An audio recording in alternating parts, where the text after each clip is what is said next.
So we are going to finish up this day with both feet firmly planted into the future. In this session, what's next? Is virtual the new reality? We'll be examining what's new, what's hot, and what's real. We have an awesome quartet of thought leaders. Our moderator, Sahil Patel, currently leads Digiday's coverage of the video industry. Joining Sahil is Jared Weiner. He's Executive Vice President and Chief Strategy Officer at the Future Hunters, one of the world's leading futurist consulting firms. And we have just in from Texas, Dan Ferguson, EVP Digital, Interactive, and VR virtual reality strategy at Groove Jones, a studio that specialized in creating digital experiential content. And we also have Ben Schachter, Senior Internet and Interactive Entertainment Analyst with the Macquarie Group. So, welcome everyone, and I'm going to hand to Sahil the device. I don't know what this device does. But let's go for it. Thank you everyone for being here this afternoon and sticking around. So yeah, as Eric mentioned, the idea for this conversation is about what's next. Before we get started, I'm Sahil Patel. I cover video and whatever emerging media is for Digiday, and I'd love for the panelists to just introduce themselves again a little bit and just like describe what you guys do, and I'll start from here down. Sure, so I'm Ben Schachter, the Internet and Interactive Entertainment Analyst for Macquarie.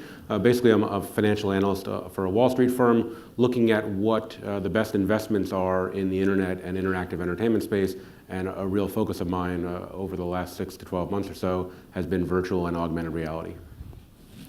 Hello, everybody. My name is Jared Weiner. I am a futurist, which has a lot of different definitions.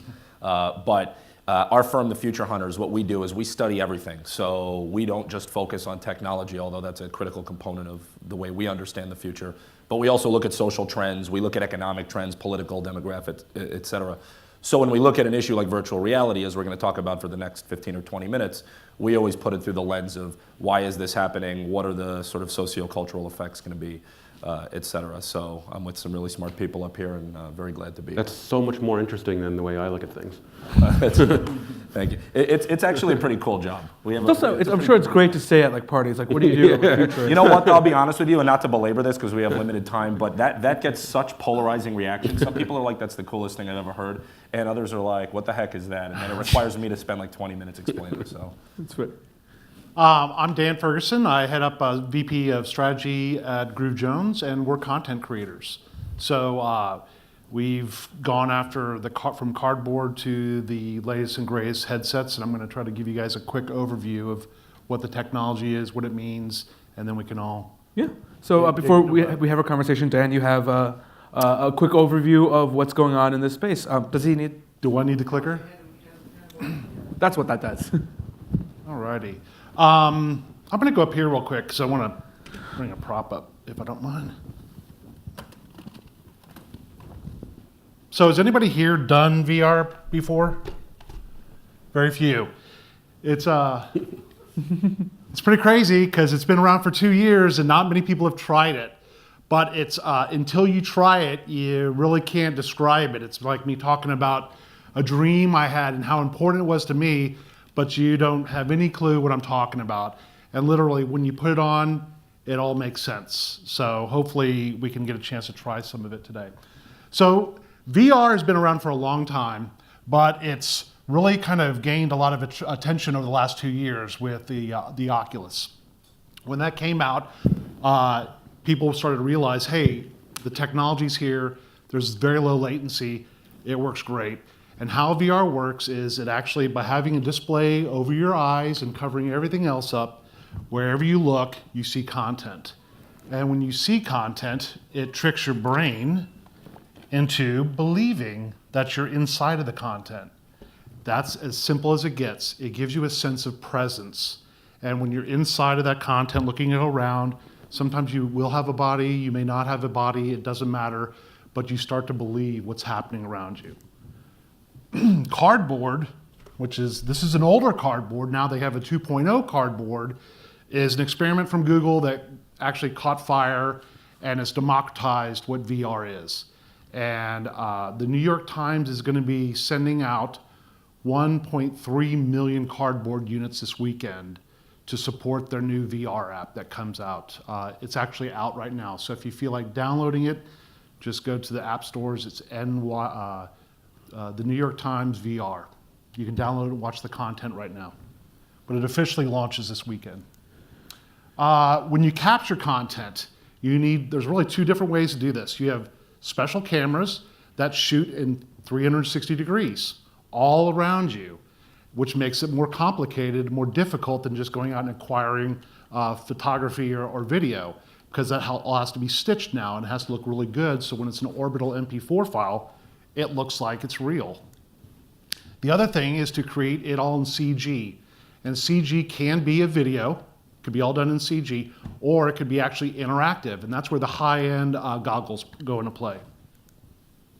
So where's it accessible? Well, you can download it through PC apps, through mobile apps, event-based locations, and also on the web. Now, the web has 360 content, but it's really not VR. It is repurposing 360 VR content within a rectangular 360 box viewer. So YouTube, Facebook just launched theirs.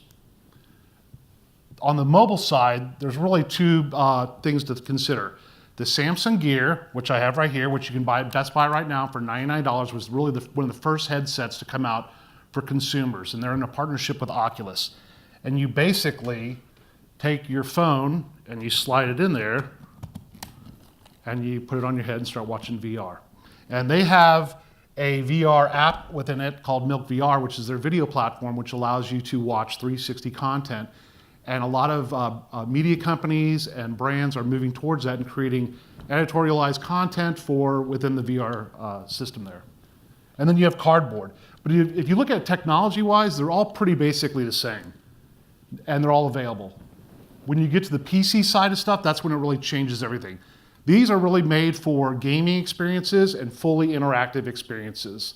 From the HTC Vive, which allows you to walk into the content. So there's content all around me, I'm walking in it, I've given two controllers, and now I'm picking up things and moving things, and I'm inside the content. It's a holodeck. It's fantastic.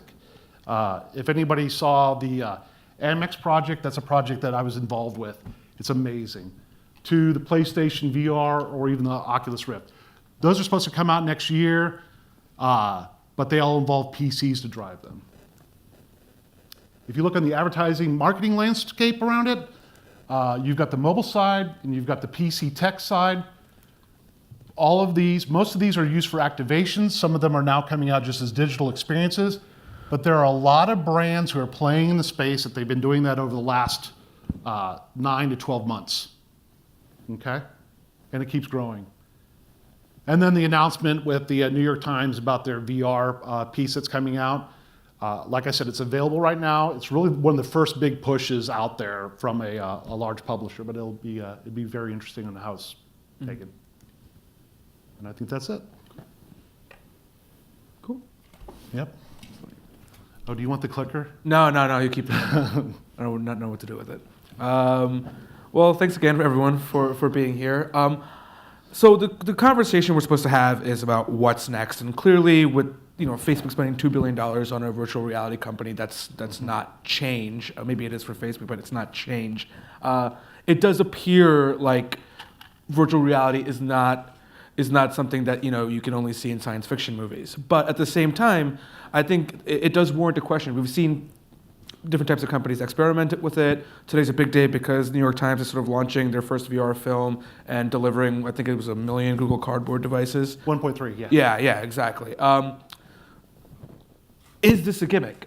It's the first question I feel like we have to ask about virtual reality. Is this a gimmick, just something cool that we can do because the technology is available to us? Well, so the first thing I would say is that the short answer is today, yes. Tomorrow, and quite literally tomorrow, like this weekend, probably not. I mean, it begins you see some real uses for it. But what I would say, one of the lessons for folks in this room is that we are in the midst of this massive technological shift from desktop to mobile, which has been wildly disruptive for a lot of different folks in a lot of different verticals. And clearly what you see now are some of the most well-capitalized companies on the planet Apple, Microsoft, Google, Sony, Samsung, Facebook, et cetera, all basically saying, you know what, this is probably the next big platform shift. And it's still a ways away, it's still going to take time to build, as we saw with mobile, as we saw with PCs, but it's going to happen. And what I think one of the fundamental differences this time is that everyone sees it happening very clearly, and everyone saw what happened with BlackBerry, right? Nobody wants to be the BlackBerry of the next platform transition. Everybody wants to be the Apple. And so these incredibly well-capitalized companies are just going to pour money into this space. And that's going to make it happen faster than I think most people realize today. You're going to see all those large companies literally just pouring money into this to make sure that they are the Apple and not the BlackBerry. And so a gimmick today, overnight, will turn into something much more real. And I think you're going to see it happen much faster than people think.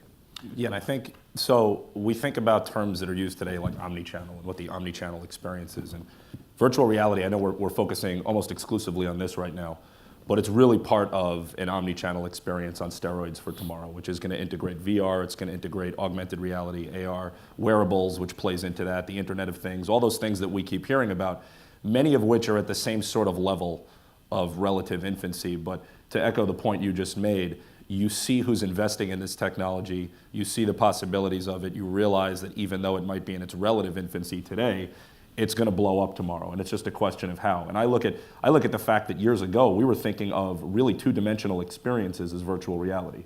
When Second Life first emerged many, many years ago, and we think about massively multiplayer online games, completely 2D experiences, people were talking about them as virtual reality because they created virtual environments that some people actually got so immersed in that they felt like they were actually living in that space. So what you have now is really the next iteration. So in some ways, this isn't the infancy. This is the next evolution of the technology.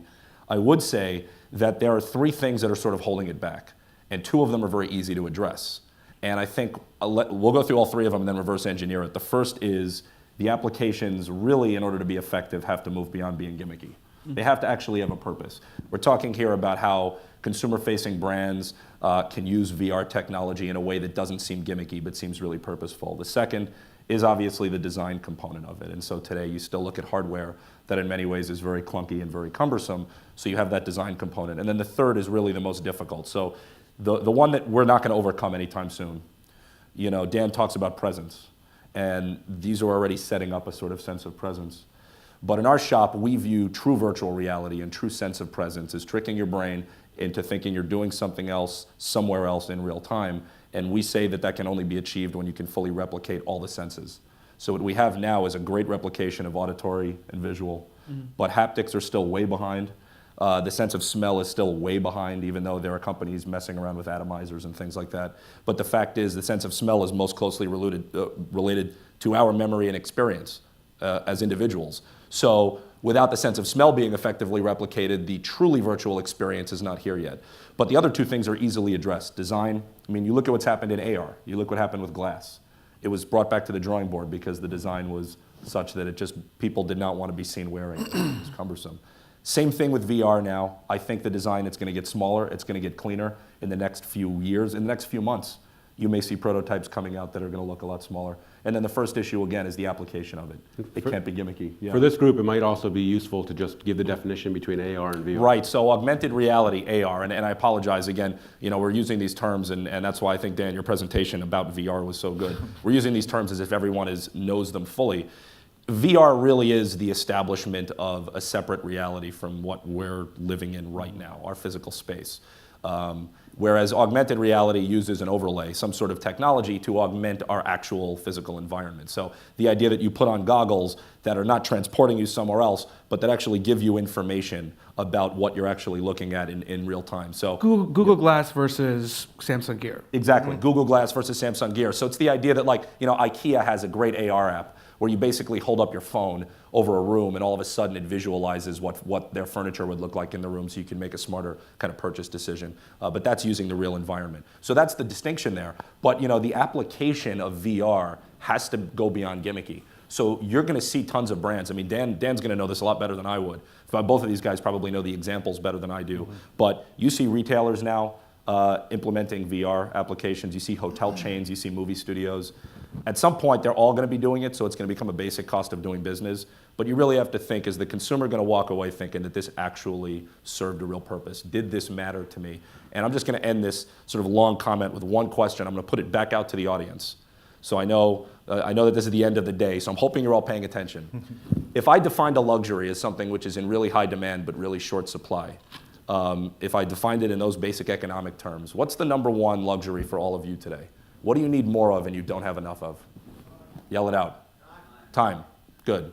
That's what everyone always says. And so when you think about, for example, what meaningful applications of VR would be, one of them is saving the customer time, giving them an experience that's not only convenient and cool, but also saves them time and is seamless and is seamlessly integrated into what else they're doing. So I think, again, to echo the point before, that VR is evolving very, very quickly, but we've only begun to see what the potential application of it is. The other aspect of it is, of course, there's a lot of different types of companies are investing a lot of money into this and will continue to do so, maybe even at a greater scale going forward. But isn't that last part the biggest aspect of it? What are we looking at when it comes to consumer adoption of this? Yes, it's really cool. I've tried a headset on. It was amazing. I had a sense of vertigo because I was, skydiving. Like, it was great. But what is the real possibility of true consumer adoption where, like, you can have it in almost every home where they would do things like that and they would see a purpose for it? It's a chicken egg thing to me. I think as soon as there's great content, more people are going to buy the hardware. But right now you have to have people buying the hardware to get more people to put money into the content. So I think from where we've gone over the last 2 years, it's transformed quite a bit from just a gimmicky tech toy into being leveraged across the board in a lot of different areas. That the one thing that it can do is create empathy.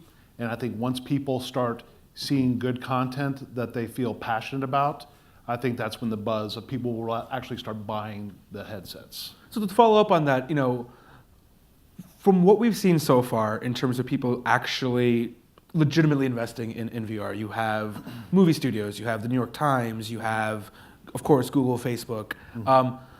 Not everyone is as big as this company and has seemingly maybe endless resources as some of these companies do. What's the barrier for entry for a publisher, for a brand that isn't loaded, up to their eyeballs with cash to actually experiment in this area and create experiences that might actually encourage people to use VR more often? So the very early stages, you can do a lot for very little, right? So instantly, you already have people in almost every vertical experimenting with this. So some of the best examples that have been so far successful are real estate agents, right? In LA, apparently, it's very difficult to drive around and everything's very spread out. So if you're looking for a $10 million plus home in LA, Sotheby's will bring you into their office, put on a headset, and they've already mapped out in 3D, I think, over 50 homes. They show you those to you, and you say, all right, these are the 5 that I really want to go and physically see. And that costs almost nothing. I literally can pull out my off-the-shelf Samsung Galaxy S6 right now and take a photo in this room that's very much like when you take an iPhone and you take a panoramic photo and put it all together and then it stitches it together. You can do the same thing now with a Samsung phone and have it create a full 360 rendering of this room. But is that as great as, like, you see these amazing cameras? You just showed one of them. Like, yeah. those don't cost, they cost a lot, right? And that's the amazing thing about VR. They don't cost that much, really. I mean, you can buy something similar to that from GoPro, I think, for $6,000 or $10,000, something like that. I mean, the costs are coming down every day. But one of the challenges, though, is that the technology itself is changing so fast, right? You just put up that slide deck, which was, I assume, made fairly recently.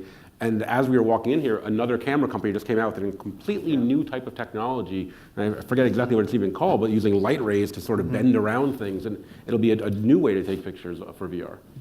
And that allows parallaxing, very cool effects, but unfortunately it creates a larger file size. So, but I think once, I forgot what the question was on actually when we were going down. We were talking about consumer adoption and then the barrier to entry for most companies to. Right, we were talking about some cost too. The cost to go out and capture is fairly inexpensive. So getting a camera rig, $10,000, 6 GoPros and a ball, that's pretty low cost to start capturing the content. It's when you start creating the content and stitching the images together and then editing and going into post-production is where the costs start to get a little larger.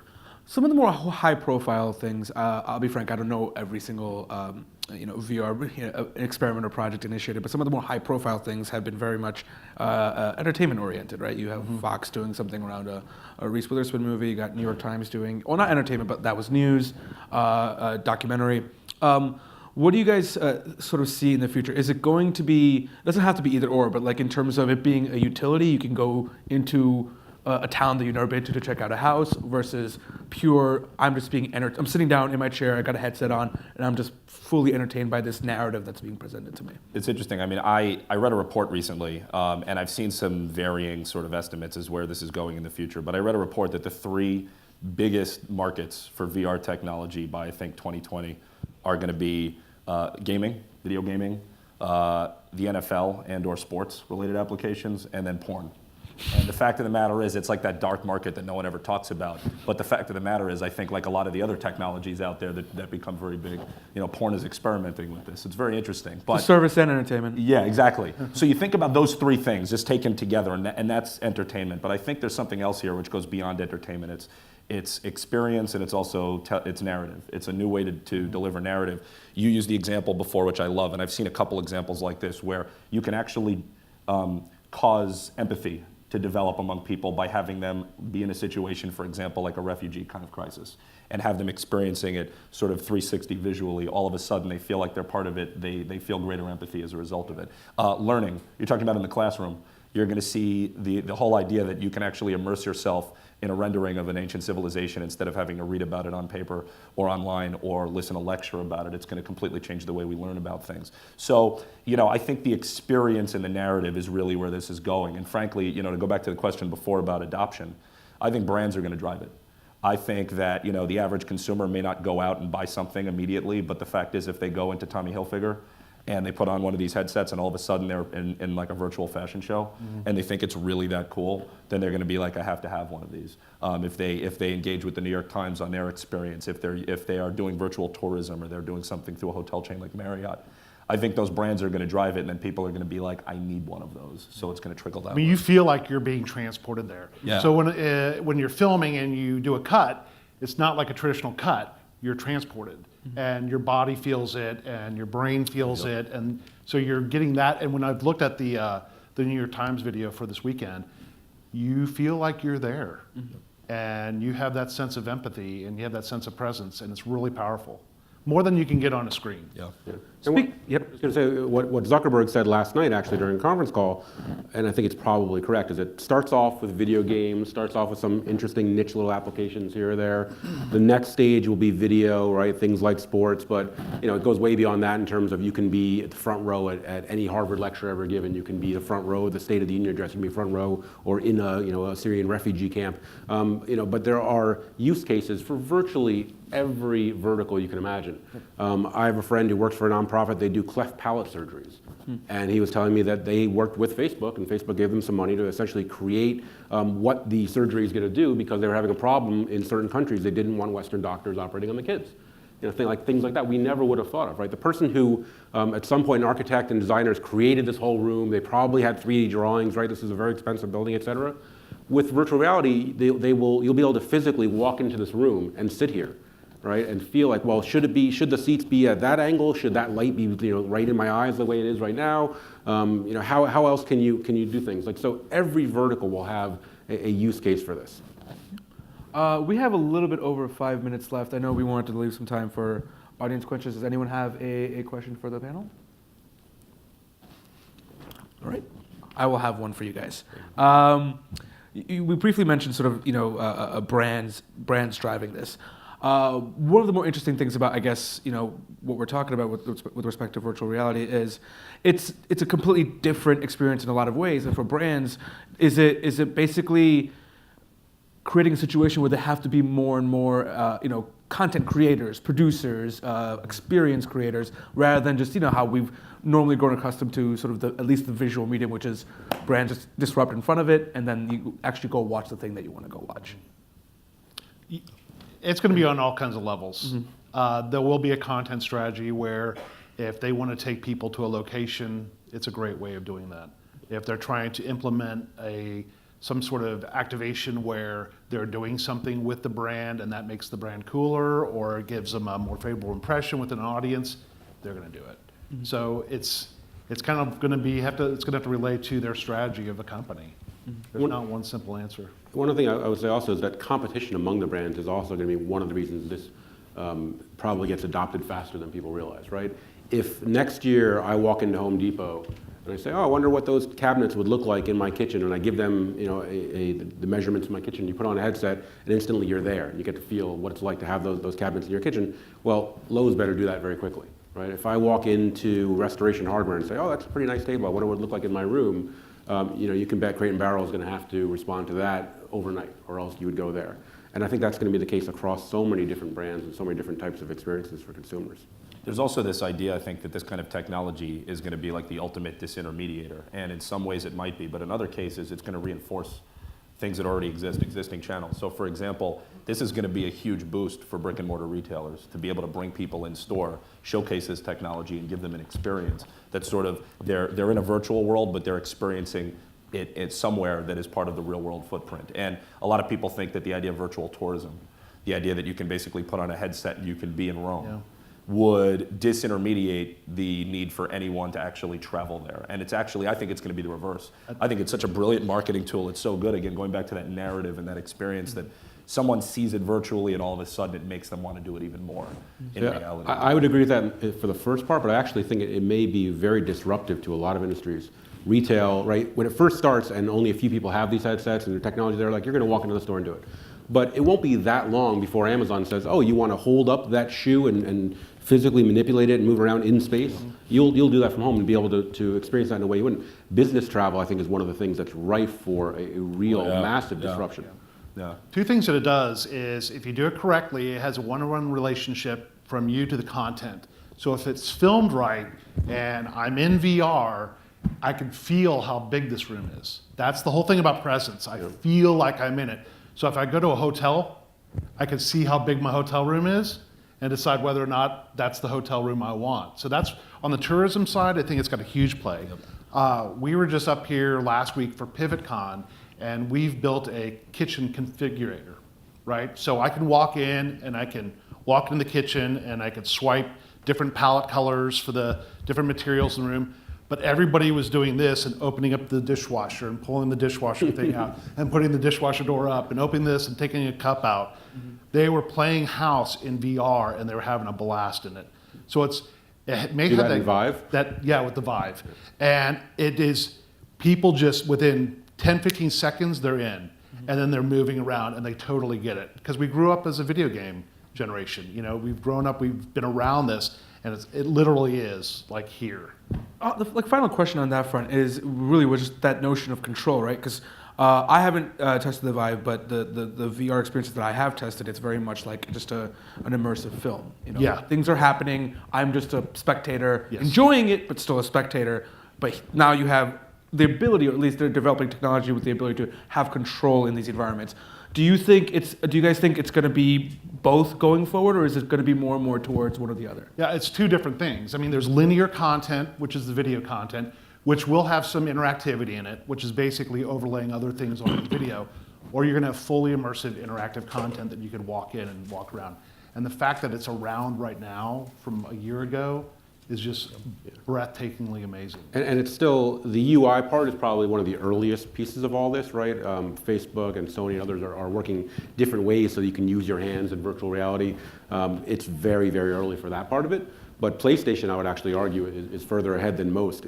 When you use PlayStation VR, if you would see me in real life using it, you'd see me holding two little light sticks, basically, and then a camera's watching me. In the game that I'm playing, those light sticks can be anything. Right? They can be a gun, they can be a sword, they can be a football, whatever you want it to be. You would just see me holding these two little light sticks, but it's an incredibly immersive experience, and you can physically manipulate that within the game. Cool. I think with that, we're good. Or do we have a question? Was there a question? I have a comment, actually. You know, the folks in the room here may say, so what does this have to do with magazine media? So the interesting thing is I did a ton of research and phone calling to get someone from magazine media to come and talk here. The interesting thing is most everybody who has been at this conference, they are experimenting with the technology. In fact, Time Inc.'s In Style creating VR content. You've got the New York Times that's creating an app for VR. Most of the journalistic titles, news titles, they're going to be in there hard and fast. The interesting thing at a vertical level from a magazine media perspective was In Style, right? Or all the fashion titles. Imagine a runway show for fall fashion that is an immersive virtual reality experience. Those are the kind of experiences where that 3D complete immersion is going to change things up, because you'll experience those events in a way that you don't with necessarily a flat image. So I want to thank this has been really fascinating for me certainly, and I hope for everybody in the room. Thanks, guys. Thanks for letting us know that.